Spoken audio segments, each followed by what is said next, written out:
ഒരു സ്കൂളിലെ ആകെ കുട്ടികളിൽ 60% ആൺകുട്ടികളാണ്.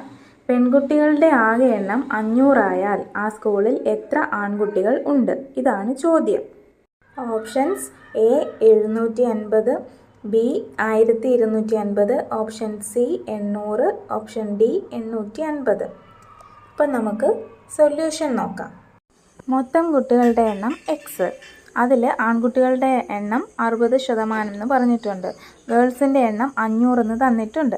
അപ്പോൾ ബാക്കി വരുന്ന 40% അല്ലേ ഗേൾസിൻ്റെ ശതമാനം.